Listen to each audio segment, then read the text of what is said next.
লেখিকা সুমনা চট্টোপাধ্যায়ের নীল নেশা গল্পটি প্রাপ্তবয়স্কদের জন্য। তাহলে শুরু করা যাক আজকের গল্প নীল নেশা। লোকটা এখন সোফার ওপর বসে নীল ছবি দেখছে। একটা ইংরেজি ব্লু ফিল্ম অনেকক্ষণ ধরে দেখছে লোকটা। মাঝে মাঝে গ্লাসে একটু একটু করে পানীয় ঢেলে তাতে চুমুক দিচ্ছে। খেতে খেতে বেশ নেশা হয়েছে বুড়ো ভামটার। নবনীতা বসে আছে লোকটার পাশেই। হালকা নীল রঙের পাতলা একটা নাইটি পরে আছে নবনীতা। দামি শিফনের নাইটি। এই লোকটাই কিনে দিয়েছে এই নাইটিটা। নবনীতার খুব ইচ্ছে করছে একবার ব্যালকনিতে গিয়ে দাঁড়ায়, কিন্তু নবনীতার পরনে এখন কোনো অন্তর্বাস নেই। তাই তার প্রতিটি অঙ্গ প্রত্যঙ্গ বেশ পরিস্ফুট হয়ে উঠেছে। এই অবস্থায় ব্যালকনিতে গিয়ে দাঁড়ানো তার পক্ষে অসম্ভব। লোকটার একটা হাত একটু আগেও তাকে দলিত মথিত করছিল। এখন সেই হাত শিথিল হয়ে নবনীতার কাঁধটাকে বেড় দিয়ে ঝুলে রয়েছে। লোকটার শিথিল হাতটা ঠেলে সরিয়ে দিয়ে একটু সরে বসল নবনীতা। নবনীতা সরে যেতেই শীতাংশু মণ্ডল সজাগ হয়ে উঠলেন। রক্তিম ঢুলু ঢুলু চোখে তাকালেন নবনীতার দিকে। ক্রুড়ো হেসে শীতাংশু জড়ানো গলায় বলল, কি হলো ডার্লিং, ফিল্মটা কি এনজয় করছো না? মোদির চোখে তাকিয়ে ভেজা ঠোঁটে হাসি চলকে নবনীতা উত্তর দিল, certainly I am enjoying it. বেশ কয়েকটা ইংরেজি শব্দ এখন জানে নবনীতা। যদিও ছোট থেকেই নবনীতা ইংরেজিতে বড্ড কাঁচা। দিব্যদা বলতো, চাইলেই ইংরেজি কেউ শিখতে পারে না, বুঝেছিস? এসব ক্ষমতা নিয়ে জন্মাতে হয়। যেমন চাইলে কেউ কবি, লেখক অথবা স্পোর্টসম্যান কিংবা আর্টিস্ট অথবা গায়ক হতে পারে না। এও ঠিক তেমনি, বুঝেছিস? নবনীতা হেরে যাবার পাত্রী ছিল না মোটেই। দিব্যজ্যোতির গায়ের রং বেশ কালো। তার ওপর সে মোটেই খেলাধুলা করে না, খায়ও একটু বেশি। তাই দিব্যজ্যোতি বলবান হলেও এই মাত্র 17 বছর বয়সেই তার শরীরে স্থানে স্থানে মেদ জমেছে। সেটাকে হাইলাইট করে নবনীতা উত্তর দিল, এই যেমন ধরো, চাইলেও তো কেউ ফর্সা হতে পারে না, তাই না? ফর্সা হবার ক্রিম বাজারে অনেক আছে বটে, কিন্তু ধুয়ে ফেললেই অথবা ধরো ধুয়ে না ফেললেও ঘাম হলে তো গলে গলে পড়বেই। ব্যাস হয়ে গেল দফা রফা। তারপর ধরো কেউ কেউ এক থালা বিরিয়ানি খেয়েও দুর্দান্ত ফিগার রাখতে পারে, আর কেউ হাজার ডায়েটিং করলেও সম্পূর্ণ মেদবিহীন হতে পারে না। রোগা হতে পারে বটে, কিন্তু 36, 24, 34 হতে পারে না। দিব্যজ্যোতি নবনীতার প্রাইভেট টিউটার। ক্লাস 4 থেকে নবনীতাকে বাড়িতে এসে পড়ায় দিব্যজ্যোতি। ছাত্রীর কাছ থেকে নিজের রূপ সম্পর্কে কটু মন্তব্য শুনলে তার একটু আধটু গায়ে লাগে। দিব্যজ্যোতি বলল, রূপ নিয়ে তোর যে খুব অহংকার সেটা আমি জানি। তোর গায়ের রং উজ্জ্বল গৌরবর্ণ, চমৎকার ফিগার, পটল চেরা চোখ, টিকালো নাক, কিন্তু রূপ কারো চিরদিন থাকে না। জানিস নিশ্চয়ই কথাটা? কথাটা নবনীতা জানে বই কি। তাকে যে অবিকল তার ঠাকুমার মতো দেখতে। ঠাকুমার যৌবনকালের অনেক ফটো সে দেখেছে। অসম্ভব লাবণ্যময়ী ছিলেন নবনীতার ঠাকুমা হেমপ্রভা। কিন্তু এখন ঠাকুমার কপালে অজস্র বলি রেখা পড়েছে। চোখের দৃষ্টিও ঘোলাটে হয়ে গেছে। কিন্তু এককালে এই রূপের জোরেই তো বিয়ে হয়েছিল ঠাকুমার। ঠাকুরদার বিরাট কাপড়ের দোকান আছে বাজারে। ঠাকুমা বলতো, মেয়েদের তেমন বিদ্বান না হলেও চলে। কুৎসিত বিদুষী মেয়ের চেয়ে অল্প শিক্ষিত হলেও সুন্দরী মেয়েদের দাম এই সমাজে অনেক বেশি। রূপের জোরেই মেয়েদের রাজপুত্রের মতো বর জোটে। মা ঠাকুমার কথার প্রতিবাদ করে বলল, এখন দিনকাল অনেক বদলে গেছে মা। ডানা কাটা পরি হয়ে না জন্মালেও বিউটি পার্লারে গিয়ে ঘষা মাজা করে দিব্যি সুন্দরী হওয়া যায়। এই যুগে চাকরি করা মেয়ের দাম হলো সবচেয়ে বেশি। আর চাকরি পেতে গেলে ফ্লুয়েন্টলি ইংরেজিতে কথা বলতে জানতে হয়, নইলে চাকরি পাওয়া মুশকিল। হাজার সুন্দরী হলেও ওকে কেউ রিসেপশনিস্টের চাকরি দেবে বলেও তো মনে হয় না। তারপর আপনার নাতনি তো অঙ্কেও গোল্লা, চাকরিটা কি ওর মুখ দেখে দেবে? গবেট মেয়েদের কোনো দাম আছে কোথাও? বিয়ের বাজারেও নেই। কথাগুলো মনে আসতেই হাসল নবনীতা। বিয়ের বাজারে অথবা চাকরির বাজারে দাম না থাকলেও নিষিদ্ধ জগতে টাকা ইনকাম করার বাজারে যে রূপের দাম অনেকটাই আছে, সে কথা অনস্বীকার্য। নবনীতাকে হাসতে দেখে নিজের বুকের কাছে তাকে টেনে নিল শীতাংশু। জম্পেশ একটা চুমু খেল নবনীতার ভেজা ঠোঁটে। জড়ানো গলায় বলল, তোমার এই হাসিটা আমার বুকে আগুন ধরিয়ে দেয় নিশি। নবনীতাকে নিশি নামেই ডাকে শীতাংশু। শীতাংশুর বুকে ছোট্ট করে ধাক্কা দিয়ে নবনীতা বলল, মিথ্যে কথা, আমি মোটেই তোমার শরীরে আগুন ধরাতে পারি না। শীতাংশু বলল, চলো তাহলে বিছানায়, দেখো কি করি তোমায়। নবনীতা মনে মনে বলল, নরম বিছানায় হোক আর গাছের তলায় অথবা খোলা আকাশের নিচে, শুয়োর তো আর কখনো বাঘ হতে পারে না। মুখে বলল, চলো তোমায় ঘুম পাড়িয়ে দিই। শীতাংশু বলল, এত তাড়াতাড়ি? দাঁড়াও আরও একটু খাই। নবনীতা বলল, না আর খেতে হবে না, অনেক নেশা হয়ে গেছে তোমার। High sugar, high cholesterol, high blood pressure, সবই তো তোমার হাই। শীতাংশু বলল, আর এই সব ক্রমশ হাই হচ্ছে তোমাকে দেখার পর থেকে, মোটেই মদ খাবার জন্য নয়। শীতাংশুর গালে টোকা দিয়ে নবনীতা বলল, এটা কি পজিটিভ আর নেগেটিভ তারের মিলন হচ্ছে? শীতাংশু বলল, গভীর প্রেমের আবহে বিজ্ঞানের মতো একটা নিরস বিষয়ের প্রসঙ্গ টানছ নিশি। তোমার মতো রক্তমুখে নীলার কাছে তো শুধুই কামসূত্র পড়তে ইচ্ছে করে। শীতাংশু মণ্ডল ডানলবিল গদির ওপর উঠে খুব বেশিক্ষণ ধস্তাধস্তি করার ধকল সইতে পারল না। খানিকক্ষণ দাপাদাপি করার পরই ক্লান্ত হয়ে পড়ল। ঝড়ের মুখে অসহায়ের মতো যেমন নীরবে দাঁড়িয়ে থাকে গাছগুলো, তেমনই চুপচাপ। না না, জলে ভেজা ন্যাকড়ার মতো যদি পড়ে থাকে নবনীতা, তবে শীতাংশু সেটাই বা সহ্য করবে কেন? তাই অসহ্য লাগলেও নবনীতাকে খিলখিল করে হাসতে হয়েছে। উহ আহ, ইউ আর সো নটি বলতে হয়েছে। কখনো কখনো ঘুমটা একটা বলে রাগ দেখিয়ে ধাক্কা দিয়ে সরিয়েও দিয়েছে। প্রবল উদ্যমে পুনরায় তাকে আকর্ষণ করেছে শীতাংশু। শীতাংশু এখন ঘুমোচ্ছে। তার ঠোঁটের কষ বেয়ে লালা গড়িয়ে আসছে। সেই লালা খানিকটা গড়িয়ে এসে ভিজিয়ে দিয়েছে নবনীতার নগ্ন ঊর্ধ্বাঙ্গ। শীতাংশুর একটা পা আলগোছে নবনীতার নগ্ন উরুকে বেষ্টন করে আছে। আলতো হাতে শীতাংশুকে সরিয়ে উঠে দাঁড়ালো নবনীতা। মোবাইল ঘড়িতে দেখল এখন রাত 2:10। আশেপাশের সব বাড়ি এখন কার্যত নিস্তব্ধ। নবনীতা শিফনের নাইটির ওপর একটা হাউসকোট চাপিয়ে ব্যালকনিতে গিয়ে দাঁড়ালো। 7 তলার উঁচু ব্যালকনিতে দাঁড়িয়ে নিচের রাস্তা দেখতে বেশ ভালো লাগে নবনীতার। রাস্তার একধারে একটা বেড়াল দেখতে পেল নবনীতা। বেড়ালটার মনে হয় খিদে পেয়েছে। নিস্তব্ধ বাতাসে তার কাতর মিউ মিউ ডাক স্পষ্ট শোনা যাচ্ছে। নবনীতার কিচেনে ফ্রিজের ভেতর 2 প্যাকেট দুধ পড়ে আছে, অথচ রাস্তায় পড়ে থাকা বেড়ালটা অভুক্ত।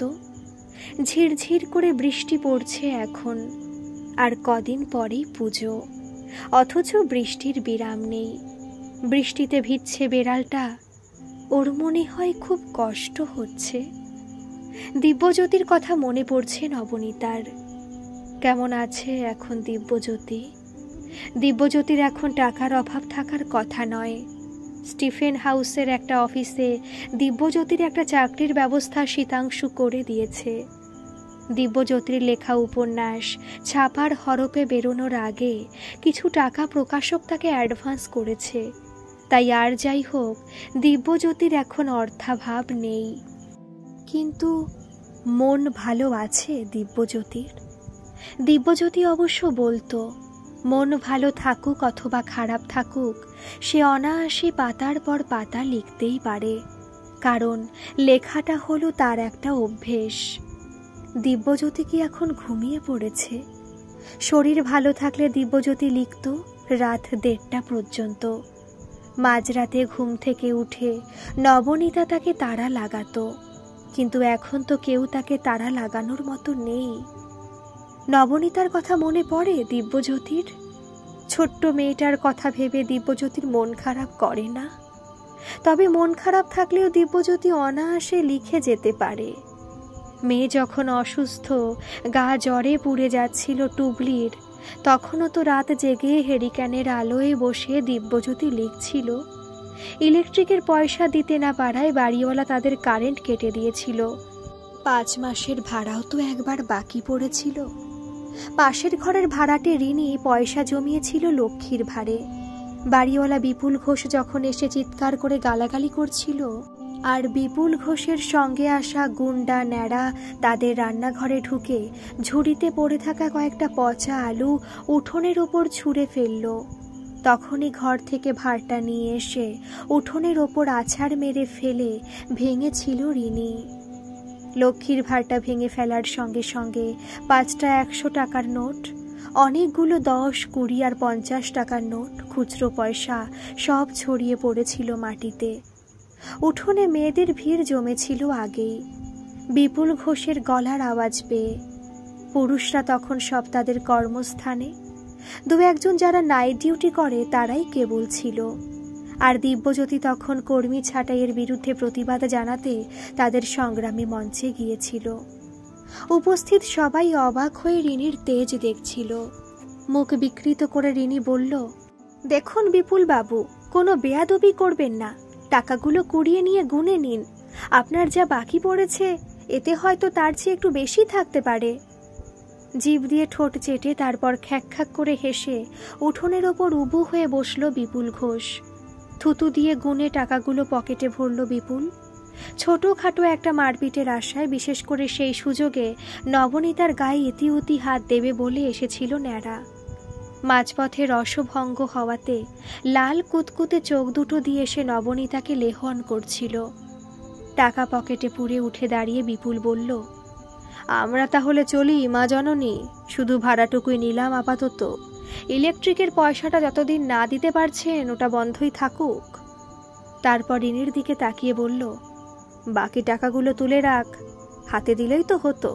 মা লক্ষ্মীকে এভাবে কি অপমান করতে হয় রে? এজন্যই তোদের দুঃখ ঘুচেও ঘুচে না। বলে একটা বিরক্তিসূচক শব্দ করে মুখ ঘুরিয়ে নিল রিনি। রিনি আর ওর বর ঠিক করেছিল কষ্টে সৃষ্টে যেমন করে হোক একবার দিল্লি বেড়াতে যাবে, সেজন্যই সঞ্চয় করছিল। বিপুল চলে যাবার পর নবনীতা বলল, এটা তুই কি করলি রিনি? তোর বর এই সেদিনও কত আনন্দ করে বেড়াতে যাবে বলে গর্ব করছিল। রিনি বলল, বিপুল ঘোষের মুখে টাকাটা ছুঁড়ে মেরেছি শুনলে তার আরও গর্ব হবে দিদি। আমার বর বলে সবচেয়ে আনন্দ পাওয়া যায় মানুষের দুর্দিনে তাকে সাহায্য করে।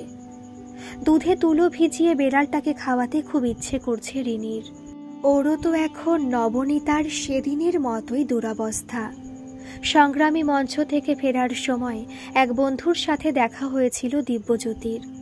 অভ্রদীপ মজুমদার LIC এজেন্টের কাজ করে ভালো রকম সুপ্রতিষ্ঠিত, গাড়ি বাড়ি সবই করেছে।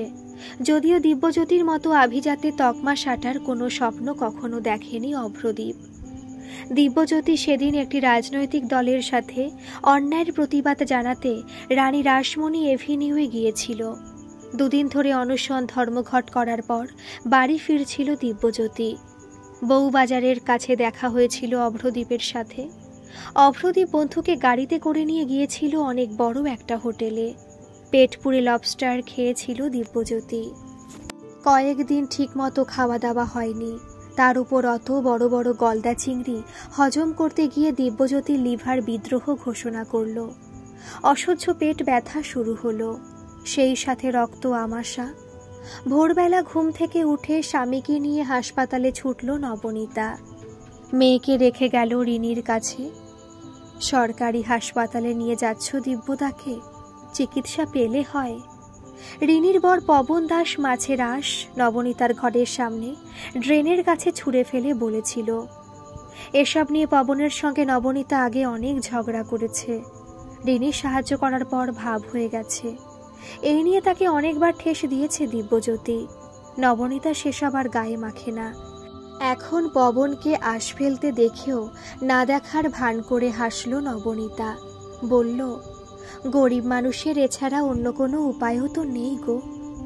নিরুপায় হয়ে গিয়েছিল বটে, কিন্তু সত্যি কথা বলতে কি চমৎকার চিকিৎসা পেয়েছিল দিব্যজ্যোতি। দুদিনেই একেবারে ফিট। জুনিয়র ডাক্তার দাদাদের কি আন্তরিক ব্যবহার!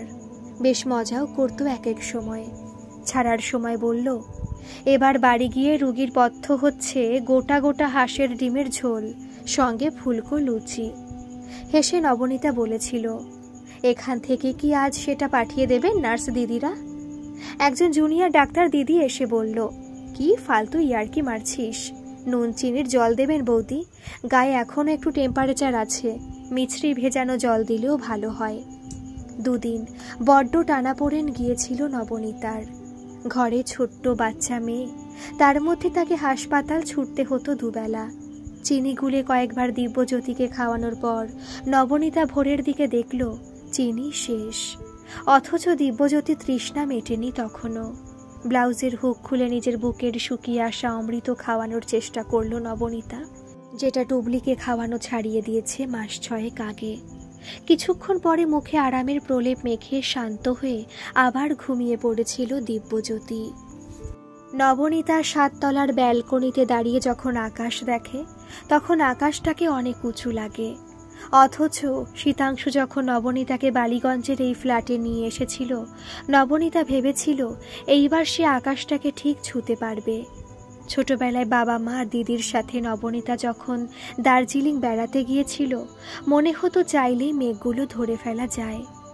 দার্জিলিং থেকে ঘুরে আসার পর দিব্যজ্যোতিকে সে কথা বলতেই সে বলল, ওরকম মনে হয়, যখন বড় হবি দেখবি মনে হবে ছোটবেলার দিনগুলো খুব কাছের, কিন্তু কিছুতেই ছুঁতে পারছিস না। ছোটবেলার স্মৃতিগুলো ভীষণ মধুর, মনে হয় এই তো সেদিনের কথা। ঠাকুমার কাছে রূপকথার গল্প শুনতে শুনতে ঘুমিয়ে পড়া, দিদির কাছে কাগজের নৌকো বানানো শিখে জলে ভাসিয়ে হাততালি দেওয়া, মায়ের কাছে হারমোনিয়াম নিয়ে বসে রবীন্দ্রসঙ্গীত শেখা, পাড়ার ফাংশনে নৃত্যশিল্পী হিসেবে আত্মপ্রকাশ করা, আর টিভিতে ঘুম চোখে মহালয়া শোনার দিন থেকেই মামার বাড়ি যাবার প্রস্তুতি হিসেবে সুটকেসে নতুন জামাগুলো গুছিয়ে নেওয়া। দুর্গাপুজোয় আমাদের মায়েরা তাদের সন্তান সন্ততির হাত ধরে এই কটা দিন তাদের বাপের বাড়িতে কাটিয়ে আসবেন। এটা হলো বাঙালির নিজস্ব অলিখিত সংবিধানের একটি মিষ্টি আইন। অবশ্য কয়েকবার দুর্গাপুজোর সময় 5 মাস আগে থেকে টিকিট কেটে বাইরে কোথাও বেড়াতে যাওয়ার প্রোগ্রাম, আর সেটা নিয়ে চাপা একটা উত্তেজনা, ফিসফাস, আর সেই সাথে চলতো মায়ের হাঁকডাক, হ্যাঁ রে পড়াশোনার পাঠ এখনই কি চুকিয়ে বুকিয়ে দিলি? পুজো আসতে যে এখনো প্রায় 1 মাস বাকি রে। ছেলেবেলার দিনগুলো সকলেরই মোটামুটি প্রায় একই রকম। নদিয়াতে মামার বাড়ি ছিল নবনীতার। ওখানে মামাদের ধান ক্ষেত আছে। অনেক দূর থেকে আকাশটাকে দেখলে মনে হতো এক দৌড়ে খানিকটা ছুটে গেলে আকাশটাকে ঠিক ছুঁয়ে ফেলতে পারবে। মামাতো ভাই দীপুর সাথে অনেকটা ছুটে যাবার পর আকাশের হদিশ করতে পারত না নবনীতা। সুখ কি আকাশের মতোই মানুষের ধরাছোঁয়ার বাইরে থাকে? বারবার ছুটলেও অধরাই থেকে যায় চিরকাল। প্রতি বছর পুজোর সময় মামার বাড়ি থেকে ফিরে নবনীতা দেখত পাড়ার পুজো সংখ্যায় ছাপার অক্ষরে প্রকাশিত দিব্যজ্যোতির কবিতা। নবনীতার ভীষণ শক্ত লাগত, মানে বুঝতে পারত না। অথচ সুকুমার রায় আর রবি ঠাকুরের কবিতার মানে বুঝতে নবনীতার তো কোনো অসুবিধা হয় না। দিব্যজ্যোতি আর্টস নিয়ে ভর্তি হয়েছিল ক্লাস 10 পাশ করার পর। 12 ক্লাস পরীক্ষা দেবার পর নবনীতার বাবা দিব্যজ্যোতিকে বলেছিল, এবার কি ইংরেজিতে অনার্স নিয়ে ভর্তি হবে দিব্য? সায়েন্স অথবা কমার্স নিয়ে পড়লে চাকরি পেতে অনেক সুবিধা হয়, কিন্তু তুমি তো সেসবের ধারে দিয়েই গেলে না। তাছাড়া তুমি বেশ ভালো ছাত্র ছিলে, সায়েন্স নিয়ে ডাক্তারি আর ইঞ্জিনিয়ারিংয়ের প্রবেশিকা পরীক্ষায় বসতে পারতে। তবে আজকাল অফিসের কাজে ইংরেজির কদরও খুব। দিব্যজ্যোতি বসেছিল মাথা নিচু করে। তার করুণ অবস্থা দেখে নবনীতা বলল, বাবা, দিব্যদা মনে হয় শিক্ষক হতে চায়। বাবা বলল, বাহ, সে তো ভালো কথা। ছাত্রীকে নিজের ভবিষ্যৎ পরিকল্পনার কথা বললে, তাহলে ছাত্রীর বাবাকে সে কথা বলতে সংকোচ করছো কেন? দিব্যজ্যোতি সাহস সঞ্চয় করে বলল, না, আমি তো নিতাকে কিছু বলিনি। আমি অনেক টিউশনি করি বলেই হয়তো নিতার এ কথা মনে হয়েছে। বাবা অবাক হয়ে বলল, ডাক্তার, ইঞ্জিনিয়ার, কেরানি, শিক্ষক কিছুই হতে চাও না? তুমি কি বিজনেস করতে চাও? কিন্তু তাতে তো প্রচুর ক্যাপিটাল লাগে। দিব্যজ্যোতি বলল, আমি বাংলা ভাষার লেখক হতে চাই, সেজন্য অবশ্যই বাংলা অনার্স নিয়ে ভর্তি হব। কলেজে অধ্যাপনা করার ইচ্ছে আছে আমার। অধ্যাপকের চাকরির সাথে সাথে গল্প উপন্যাস লিখব। একটি উপন্যাস লেখা ইতিমধ্যেই শুরু করেছি। বন্ধুদের সাথে একদিন কলেজ স্ট্রিটের বইপাড়ায় ঘুরতে গিয়েছিল দিব্যজ্যোতি। বইয়ের দোকানগুলিতে ঘুরতে ঘুরতে দিব্যজ্যোতি মনে মনে একটা ছবি এঁকেছিল। কোনো একদিন তার নিজের লেখা গল্প উপন্যাস শোভা পাবে এখানকার প্রতিটি দোকানে। মানুষ উদ্গ্রীব হয়ে দোকানদারের কাছে জানতে চাইবে, বলছি দাদা, এ মাসে দিব্যজ্যোতি বসুর লেখা নতুন কি উপন্যাস বেরিয়েছে? সে সময় সেই দোকানে কোনো এক অছিলায় সৌভাগ্যক্রমে হাজির থাকবে দিব্যজ্যোতি। দোকানদার সসম্ভ্রমে হাত জোড় করে অভ্যর্থনা জানাবে, আসুন স্যার। বলছি স্যার, প্রকাশককে বলুন নতুন এডিশন বেরোতে না বেরোতে যে শেষ হয়ে যাচ্ছে। এত মানুষ কিনছে যে আমি তো দিয়ে কুলিয়ে উঠতে পারছি না। আপনার লেখা প্রায় প্রতিটি উপন্যাসের তো অপরিসীম চাহিদা। লাজুক হেসে দাঁড়িয়ে থাকবে দিব্যজ্যোতি। ক্রেতার দল ঝাঁপিয়ে পড়বে তার ওপর। পাঞ্জাবির পকেট থেকে কলম বের করে নিজের লেখা বইয়ের পাতায় কোনো সুন্দরীকে অটোগ্রাফ দেবে দিব্যজ্যোতি। ব্যাস, ওটুকুই। একেবারেই তার বেশি কিছু নয়। দিব্যজ্যোতির প্রথম ভালো লাগা যে সবটুকু নবনীতাকে ঘিরে। নবনীতার বাবা বলল, বাব্বা, এর মধ্যেই আজ তো একটা উপন্যাস নামিয়ে দিয়েছ, তা তার নামটা কি? দিব্যজ্যোতি মৃদু স্বরে বলল, যুদ্ধ চলছে। নবনীতার বাবা বিদ্রুপাত্মক হেসে বলল, যুদ্ধ চলছে? কার সাথে কার? নিজের জীবন সংগ্রামের কথাগুলি লিখছ বুঝি? দিব্যজ্যোতি তুতলে বলল, না, মানে কাকাবাবু, আমি একটি নিম্নবিত্ত পরিবারের জীবন সংগ্রামের কথা লিখছি। একটি ছোট পরিবার, বাবা, মা আর মেয়ে। মেয়ের খুব জ্বর, ডাক্তার দেখানোর পয়সা নেই। নবনীতা আজ ব্যালকনিতে দাঁড়িয়ে অনেক চেষ্টা করেও আকাশের তারাদের দেখতে পেল না। কিন্তু দিব্যজ্যোতি কি ভবিষ্যৎ দেখতে পেত? নবনীতা শুনেছে লেখকদের অন্তর্দৃষ্টি থাকে, তারা মানুষের মনের কথা বুঝতে পারে। দূরদৃষ্টিও অবশ্যই থাকে, কিন্তু ভবিষ্যৎ দ্রষ্টা হয় কি? যদি তা না হয়, তাহলে বিয়ের পর, মেয়ে হবার পর তারা কি কি সমস্যার সম্মুখীন হতে পারে তার মোটামুটি একটা রূপরেখা দিব্যজ্যোতি কি করে এঁকেছিল তার খাতার পাতায়। নবনীতার বাবা ভ্রু কুঁচকে বলল, সেক্ষেত্রে মেয়েকে সরকারি হাসপাতালে নিয়ে যাবে। গরিবদের জন্য তো বিকল্প ব্যবস্থা আছে। তোমার গল্পের চিত্রনাট্য অত্যন্ত দুর্বল। অযথা সেন্টিমেন্ট তৈরি করে পাঠকের মন ভোলাতে চাইছো। এসব আজকাল লোকে তেমন খায় না। দিব্যজ্যোতি বলল, হ্যাঁ, ঠিকই বলেছেন। মেয়েকে নিয়ে তার মা সরকারি স্বাস্থ্যকেন্দ্রে গেল, কিন্তু সেখানেও সমস্যা। নবনীতা উৎসাহিত হয়ে বলল, ডাক্তার নেই বুঝি? নবনীতার বাবা বলল, জ্বরের ওষুধ নার্স অথবা যে কোনো স্বাস্থ্যকর্মী দিতে পারে। পাড়ার মোড়ে নিরুপমদার কর্মচারী ভুলু সিমটম দেখে ওষুধ দিয়ে দেবে। দিব্যজ্যোতি বলল, একদম ঠিক বলেছেন কাকাবাবু, কিন্তু ওষুধ কেনার মতো পয়সা তো বাচ্চাটির মায়ের কাছে নেই। স্বাস্থ্যকেন্দ্রে ওষুধও ছিল না। বিনামূল্যে স্বাস্থ্যকর্মী যে ওষুধটা বাচ্চার মায়ের হাতে দিয়েছিল জলে গুলে খাওয়ানোর জন্য, সেটা জলের সাথে মেশানোর পর জল একটু ঘোলা হলো বটে, তবে সেটা বাচ্চাকে খাওয়ানোর পর তার শারীরিক পরিস্থিতির তেমন কোনো তারতম্য দৃষ্টিগোচর হলো না। নবনীতার বাবা মুখের ভেতর কাল্পনিক সুপুরি চিবোতে চিবোতে বলল, সব কিছু কি মেয়ের মা করবে? তার ইরেসপন্সিবল বাপটা কি করছিল?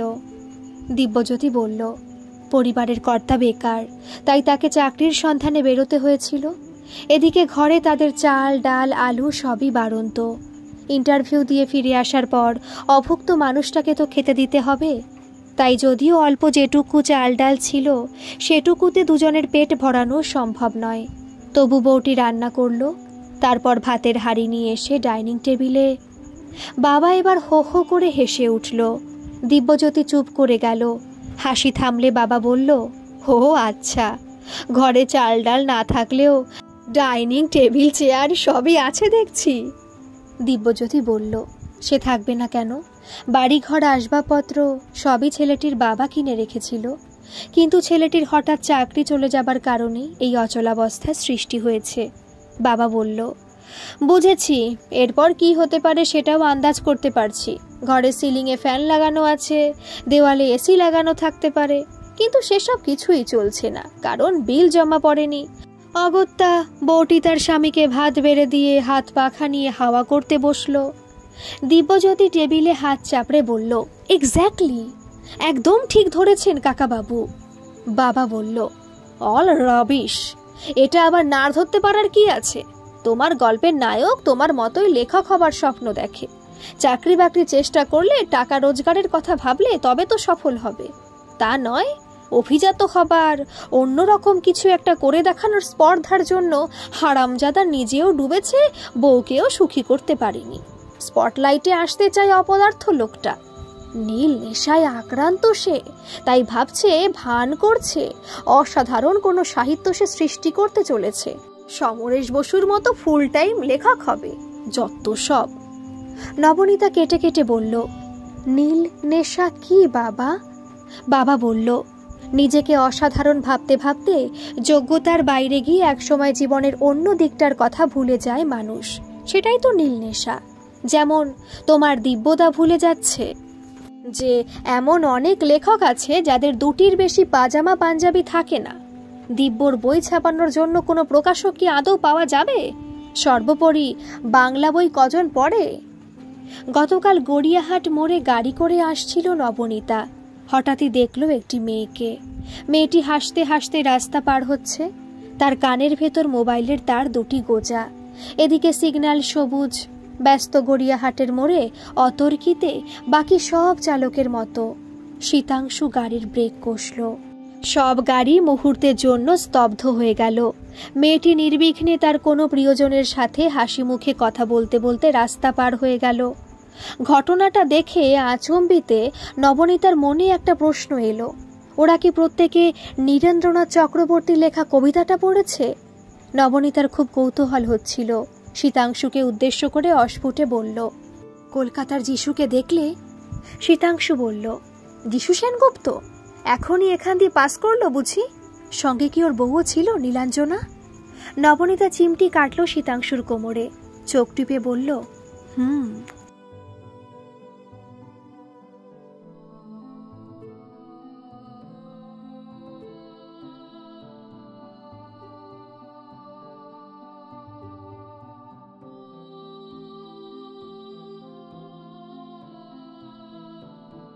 দিব্যজ্যোতি বলল, স্কাই ইজ দ্য লিমিট। কথাটার মানে জানতে চেয়েছিল নবনীতা। দিব্যজ্যোতি বলেছিল, মানুষ তার যে কোনো আশা পূরণ করতেই পারে, নিজের প্রচেষ্টা থাকলে সবকিছুই অ্যাচিভ করা সম্ভব, এ ব্যাপারে কোনো লিমিট নেই। নবনীতা খুব অবাক হয়েছিল কথাটা শুনে। এখনো রাতের আকাশের দিকে তাকিয়ে কথাটা মনে হতেই নবনীতার চোখের সবটুকু ক্লান্তি যেন নিমেষে উধাও হয়ে গেল। নবনীতা চোখ বিস্ফারিত করে ভাবছে, ওই রকম মাটির কাছাকাছি মা বাবার ছেলে হয়ে দিব্যদার মনে এতখানি অ্যাসপিরেশন জন্মালো কি করে? রাতের অন্ধকার তাকে যেন বারংবার টেনে নিয়ে যাচ্ছে অনেকখানি পিছনে। নবনীতা স্পষ্ট দেখতে পাচ্ছে কাদা ভর্তি মাঠে ফুটবল খেলে এইমাত্র বাড়ি ফিরেছে দিব্যজ্যোতি। লাফিয়ে লাফিয়ে বিশেষ নৃত্যের ছন্দে টিউবওয়েল টিপে বালতিতে সে জল ভরছে। দিব্যজ্যোতির মা মানে বোস জেঠিমা একপাশে বসে একটা বল সাবান দিয়ে ঘষে ঘষে দিব্যদার জামা প্যান্টের কাদা পরিষ্কার করছে। কাঁচা হয়ে গেলে রাত্রেই ওগুলো শুকোতে দেবে জেঠিমা, কারণ স্কুলে পড়ে যাবার জন্য দিব্যদার দ্বিতীয় কোনো জামা প্যান্টের সেট ছিল না। দিব্যজ্যোতির বাড়িতে একটা ডিম সর্বদা সুতোয় কেটে অর্ধেক, অনেক সময় 3 ভাগও করা হতো। মাছ হতো সপ্তাহে মাত্র 3 দিন। আধশের দুধে জল ঢেলে জেঠিমা 1 সের করে ফেলত খুব সহজে। দিব্যদার বোন দুর্বাদি স্কুল থেকে ফিরে ভাত খেতে বসত রান্নাঘরের দাওয়ায়। দুর্বাদির পাতে চুর করা ভাত, সেই ভাতে ঝোল মাখিয়ে হুপ হাপ করে ভাত খাচ্ছে দুর্বাদি। এত বড় বড় গ্রাস মুখে তুলল দুর্বাদি। সেইটা দেখে যত না অবাক হতো নবনীতা, তার চেয়ে অনেক বেশি অবাক হতো যখন দেখত দুর্বাদির থালার এক কোণে অর্ধেক অথবা 3 ভাগের 1 ভাগ ডিমটা তেমনই পড়ে আছে। এভাবেই ভাত খেত দুর্বাদি। দুর্বাদি প্রতিটা গ্রাস মুখে তোলার সময় নবনীতা প্রতিবার একই প্রশ্ন করত, ডিমটা খাবে না দুর্বাদিদি?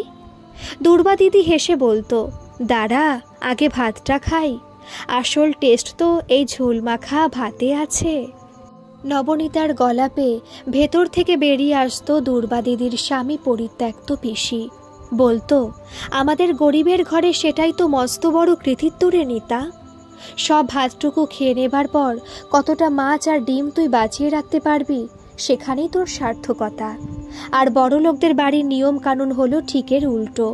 সেখানে মাছ মাংস আর ডিম খেয়ে ফেলার পর অল্প একটু ভাত খেতে হয়।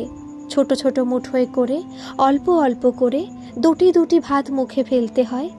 এত বড় করে হা করাই হলো অসভ্যতা। জেঠিমা দড়িতে টান টান করে দিব্যদার শার্ট মেলে দিয়ে বলেছিল, ঝাঁটামারি অমন বড়লোক বাড়ির মুখে। যারা বাড়ির বউকে সম্মান করতে জানে না, বিয়েটাকে যারা ছেলে খেলা মনে করে, তাদের কাছ থেকে আমায় ব্যবহার শিখতে হবে? না গো দিদি, মেয়ের আমি সাধারণ মধ্যবিত্ত ঘরেই বিয়ে দেব। মধ্যবিত্তর ভাড়ার ঘরে সময়ে অসময়ে জিনিসপত্র বারণ তো হয় বটে, তবে মানুষে মানুষে ভাব ভালোবাসার কোনো অভাব হয় না। ঝুমা পিসি দিব্যজ্যোতির বাবার চেয়ে বয়সে অনেকটাই বড় ছিল। পিসি রূপের জোরে তার অনেক বড় ঘরে বিয়ে হয়েছিল, কিন্তু বিয়েটা শেষমেশ পিসি টিকিয়ে রাখতে পারেনি। পিসি নাকি তেমন ভব্যতা সভ্যতা জানে না, এই ছিল তাদের অভিযোগ। উঁচু গলায় কথা বলে, শব্দ করে চা খায়, লেখাপড়াও তেমন জানে না। সর্বোপরি বেড়ালকে দেবার বদলে কাজের লোকের পাতে 2 পিস মাছ দেয়। এতখানি অনাচার তাদের সহ্য হয়নি, সেটাই তো স্বাভাবিক। বড়লোকদের বাড়ির পোষা কুকুর বেড়াল হলো তাদের ছেলে পুলের মতো, যাদের বাড়ির পোষ্যর আদর পরিচারকদের জীবনযাত্রার মানের চেয়ে অনেক বেশি উন্নত। তাদের মানসিকতার কথা ভাবলে নবনীতারও লজ্জা করে। ঝুমা পিসিকে দেখে নবনীতারও সে কথাই মনে হতো। আর যাই হোক, সে কোনোদিন কোনো বড়লোক বাড়ির ছেলেকে বিয়ে করবে না। দিদি বলেছিল, কিন্তু ধর যদি কোনো বিশাল বড়লোক বাড়ির ছেলের তোকে পছন্দ হয়ে যায়, আর তাদের বাড়ি থেকে যদি বিয়ের প্রস্তাব আসে, তখন তো বাবা সেখানে তোর বিয়ে ঠিক করবেই। তুই কি বাবার মুখের ওপর তখন না বলতে পারবি? নবনীতা বলেছিল, সামনে গিয়ে দাঁড়াবো, কথা বলবো, তবেই না পছন্দ করবে। আমি কখনোই ওই রকম মানুষদের সামনেই যাব না। বলেই বলেছিল, বড়লোক বাড়িতে বিয়ে করা আর তোর খুব স্বাদ, তাই না দিদি? দিদি বলেছিল, হ্যাঁ, আমার বেশ বিলাস ব্যসনে থাকতে ইচ্ছে করে। বর্তমানের তুলনায় নিজেকে একটু ভালো রাখার ইচ্ছেটা কি অন্যায়? আর বড়লোক হলেই খারাপ হয়, এটা কিন্তু তোর ভুল ধারণা। কলকাতায় পিসির বাড়ি বেড়াতে গিয়ে পিসির সাথে থিয়েটার দেখতে গিয়েছিল দিদি। সেখানে আলাপ হয়েছিল সৃজন দার সাথে। সৃজন দা একটি বেসরকারি ব্যাংকের ম্যানেজার, আর তার বাবা বিশাল কর্পোরেট চাকরি করত। তিনি পিসে মশাইয়ের দূর সম্পর্কের আত্মীয়। দিদির যখন বড়লোক বাড়িতে বিয়ে হয়ে গেল, 18 বছর না হতেই, তখন তো নবনীতা দিদির মুখে তার শ্বশুর বাড়ির কত গল্প শুনেছে। অভিজাত মানুষদের ব্যাপার স্যাপারই আলাদা। এরা সর্বদা ইংরেজিতে কথা বলে, বাংলা নাকি ছোট লোকদের মুখের ভাষা। বাড়ির কাজের লোকের সাথে গল্প করতে করতে চা খেয়েছিল বলে দিদির শাশুড়ি তো তুমুল অশান্তি করেছিল। বাবাকে ডেকে পাঠিয়েছিল। দিদির শ্বশুর বাড়ি থেকে বাড়ি ফিরে বাবা বলেছিল, মেয়েকে আমরা কিছুই শেখাতে পারিনি গো, কিচ্ছু না। না পারে ফ্লুয়েন্টলি ইংরেজিতে কথা বলতে, না পারে ছোট ছোট খোলামেলা জামা কাপড় পরে পার্টিতে যেতে। মা তখন বাবাকে থামিয়ে দিয়ে বলেছিল, আমাদের মেয়ে যে ইংলিশ মিডিয়াম স্কুলে লেখাপড়া করেনি, সেটা জেনেই তো ওরা তাকে নিয়ে গেছে। মাকে অবাক করে দিয়ে বাবা বলেছিল, সৃজন ভেবেছিল বিয়ের পর আমাদের মেয়ে সব আদব কায়দা শিখে নিতে পারবে, কিন্তু যে স্কুলে সরস্বতী পুজোর দিন দারোয়ানের ছেলে মেয়ের সাথে এক পংক্তিতে বসে খিচুড়ি খাওয়া হয়, সেখান থেকে পড়ে আসা একটি মেয়েকে তৈরি করা যে কতটা কঠিন সেটা সৃজন আগে বুঝতে পারেনি। মা বলল, সৃজনের সাথে দেখা হয়েছিল তোমার? মায়ের সাথে গলা মিলিয়ে সেও কি তাই বলল? বাবা বলল, যা বলার সব সৃজনই তো বলল। সৃজনের মায়ের মন ভালো নেই। উনি নিজের ঘরে বসে গীতাঞ্জলি পড়ে মন শান্ত করার চেষ্টা করছেন। বাড়ি ডাক্তার তাকে এখন বাইরের কারোর সাথে দেখা করতে বারণ করেছেন। মা বলল, ও আচ্ছা, তিনি তাহলে রবীন্দ্রনাথ ঠাকুরের লেখাও পড়েন, কিন্তু তার মন খারাপ কেন? আমাদের মেয়ের আচরণে তিনি মানসিকভাবে এতটাই বিধ্বস্ত হয়ে পড়লেন যে ডাক্তার ডাকতে হলো। আশ্চর্য। বাবা বলল, এটুকুতেই অবাক হলে রুমা? মন খারাপের কারণটা শুনে আমার তো কানের ভেতর ঝিঝি পোকা ডাকছিল। তোমার বড় মেয়ের শাশুড়ির কুকুরের শরীর খারাপ হয়েছে, আর সেই জন্য গতকাল রাতে তিনি উপোস দিয়েছেন। এমনকি আজ সকাল থেকে তিনি কয়েক টুকরো শসা আর এক গ্লাস ফলের রস ছাড়া কিছুই খেতে পারেননি। সৃজনদা দিদির বিরুদ্ধে বাবার কাছে এত অভিযোগ করেছে শুনে যেন নিজের কানকেও বিশ্বাস করতে ইচ্ছে করছিল না নবনীতার। মা প্রশ্ন করেছিল বাবাকে, হ্যাঁ গো, তুমি চুপচাপ দাঁড়িয়ে শুনলে ওদের কথা? সেটা ছাড়া আর কি করতাম আমি রুমা? তোমরা নিজের ইচ্ছে বিয়েটা করেছ, আমি বা আমার পরিবারের কেউ তো তোমাদের বিয়েটা দেয়নি। সৃজনকে এসব বলতাম আমি? বাবা উত্তেজিত হয়ে এক নাগাড়ে বলে যাচ্ছিল কথাগুলো। নাকি মেয়েকে ডেকে শাসন করতাম? বিয়ের আগে আর একটু মেলামেশা করে তোমাদের উচিত ছিল পরস্পরকে ঠিক করে বুঝে নেওয়া, জানার চেষ্টা করা উচিত ছিল whether you are compatible or not। জানি না এই ছোট্ট একটা ইংরেজি বাক্য ব্যাকরণ ঠিকঠাক প্রয়োগ করতে পারলাম কিনা, তবে তোমার মুখ দেখে মনে হচ্ছে কথাটা বললে ভালোই হতো। মেয়েকে হুটহাট ছোটোখাটো দু একটা ইংরেজি বাক্য বলার সাহস তো অন্তত দিতে পারতাম। শুনেছি কথ্য ভাষার ক্ষেত্রে দু একটা ভুল লোকে তেমন ধরে না, বরং সে যে নিজের মনের ভাব সাবলীলভাবে প্রকাশ করতে পারছে এইটাই চারপাশের মানুষের কাছে বেশি গ্রহণযোগ্য হয়। বাবা একটু দম নিয়ে আবার বলতে শুরু করলো, সে যাই হোক, আমি তো কখনোই স্বতঃস্ফূর্তভাবে মেয়েকে বলতে পারতাম না যে যেহেতু বিয়েটা তোমরা নিজেরাই পছন্দ করে করেছো, তাহলে সেটা টিকে থাকা অথবা না থাকার দায়ও সম্পূর্ণভাবে তোমাদের দুজনের। এই কথা বললেও কি তুমি খুশি হতে পারতে রুমা? ভবিষ্যতে কি হবে আমরা জানি না, কিন্তু আমি এরকম একটা হঠকারী মন্তব্য করার পর সৃজন যদি ওকে সত্যি ডিভোর্স করার সিদ্ধান্ত নিত, তাহলে তুমি সমাজে মুখ দেখাতে পারতে? মেয়ের বাপ হয়েছি যখন, তখন কারণে অকারণে মেয়ের শ্বশুর বাড়ি গিয়ে এটুকু খোটা আমাকে সহ্য করতেই হবে। এক নিঃশ্বাসে কথাগুলো বলে বাবা দুহাত দিয়ে নিজের মুখ ঢেকেছিল।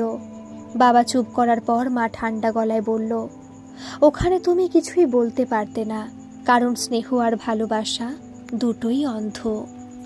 হাত মুখ ধুয়ে এসো, আমি চা বসিয়েছি। পরদিন দিব্যজ্যোতিকে মায়ের বলা কথাটার মানে জিজ্ঞাসা করেছিল নবনীতা। আচ্ছা দিব্যদা, ঠাকুমা বলতো ধৃতরাষ্ট্র পুত্র স্নেহে অন্ধ ছিল, তার মানে দুর্যোধন আর তার অন্য পুত্ররা অন্যায় করলেও ধৃতরাষ্ট্র কিছুই দেখতে পেত না। মা কাল বলছিল ভালোবাসাও নাকি অন্ধ, কিন্তু সৃজন দা তো দিদির মধ্যে হাজার হাজার দোষ দেখতে পাচ্ছে। আবার দিদিও তো সৃজনদার সাথে সব সময় মানিয়ে চলতে পারছে না, অথচ ওদের তো ভালোবাসার বিয়ে, তাই না? দিব্যজ্যোতি বলতো, তুমি এখন অনেক ছোট নিতা, তাই বুঝতে পারোনি, বিয়ের পর নিজেই সব বুঝতে পারবে। নবনীতা লাজুক হেসে বলল, ভালোবেসে বিয়ে করলে বুঝবো, কিন্তু সেটা যদি না হয়? সব মেয়ের তো আর ভালোবাসার মানুষের সাথে বিয়ে হয় না, কারণ কোনোদিন হয়তো পরস্পরকে ভালোবাসার কথা বলাই হলো না, বাড়ি থেকে দেখে শুনে হয়তো বিয়ে ঠিক করা হলো। দিব্যজ্যোতি বলল, ভালোবেসে বিয়ে করো, অথবা সম্বন্ধ করে দেখে শুনে বিয়েটা হোক। স্বামী স্ত্রীর মধ্যে ভালোবাসার একটা সম্পর্ক তো গড়ে উঠবেই, এটাই নিয়ম। একজন নারী আর পুরুষ যখন পরস্পরের কাছাকাছি আসে, তখন একজনের অপরজনকে ভালো লাগবেই, আর সেই ভালো লাগাই ক্রমশ ভালোবাসায় রূপান্তরিত হয়। তখন অনেক খামতি, অনেক অভাবকেই সামান্য বলে মনে হয় ওগুলো মানিয়ে নেওয়া কোনো ব্যাপারই না। কিন্তু দিন যত এগোয়, সম্পর্ক যত পুরনো হয়, পরস্পরের ত্রুটিগুলো ততই যেন অসহ্য বলে মনে হয়। নিজেকে খুব অসহায় লাগে তখন, কারণ অভিযোগ থাকলেও সবাই আলাদা হতে পারে না। সমাজের ভয় থাকে, মান সম্মান খোয়ানোর ভয় তো আছেই। এদিকে সারাটা জীবন এক ছাদের তলায় থাকলেও একজন আর একজনকে ঠিক করে চিনে উঠতে পারে না। গালে হাত দিয়ে দিব্যজ্যোতির কথা শুনছিল নবনীতা। দিব্যজ্যোতির কথা শেষ হলে নবনীতা বলল, তুমি কি সুন্দর কথা বলো দিব্যদা। দিব্যজ্যোতি বিজ্ঞের মতো হেসে বলেছিল, ছোট থেকে সবাই এই কথা বলে, সেই জন্যই তো কবিতা, গল্প এসব লেখা শুরু করেছি। নবনীতা বলল, ইস, ভালো করে কথা বলতে পারলেই কেউ কবিতা লিখতে পারে বুঝি? ছন্দ মিলিয়ে লিখতে হবে না? আর গল্প লিখতে গেলে প্লট চাই না? দিব্যজ্যোতি মাথা চুলকে বলল, গদ্যেরও তো ছন্দ থাকে, আর কবিতারও প্লট থাকে, নইলে কেমন যেন পানসে লাগে। আর প্লট তো চতুর্দিকে ছড়িয়ে ছিটিয়ে আছে। প্রত্যেকের জীবনটাই তো এক একটা গল্পের প্লট। সাজিয়ে গুছিয়ে লিখতে পারলেই বেশ চমৎকার একটা গল্প হয়। নবনীতার গাল বেয়ে দুফোঁটা জল গড়িয়ে পড়ল। রাতের অন্ধকারের বুক চিরে না বলা একটা আর্তনাদ নিঃশব্দে গলায় চেপে দাঁড়িয়ে আছে নবনীতা। তুমি এত কিছু জানো, আর এটা বোঝো না দিব্যজ্যোতি? সেজে গুজে আয়নার সামনে দাঁড়ালে যে কোনো সাধারণ মেয়ের যেমন নিজেকে অসামান্য রূপসী মনে হয়, তেমনি নিজের লেখা, নিজের চমৎকার তো লাগবেই। কিন্তু পাঠক সমাজের কাছে সেই লেখার বিজ্ঞাপন দেবার জন্য যে একজন নীল রক্তের মানুষের বড় প্রয়োজন। আজকের পর্ব এই পর্যন্তই থাক। পরবর্তী এবং শেষ পর্বই আজ সন্ধে 7:27 আমার চ্যানেলে আপলোড করা হবে। আশা করি আপনারা আমার পাশে থাকবেন। আর গল্পটা আপনাদের কেমন লাগছে একটা কমেন্ট করেও কিন্তু জানাবেন। ধন্যবাদ।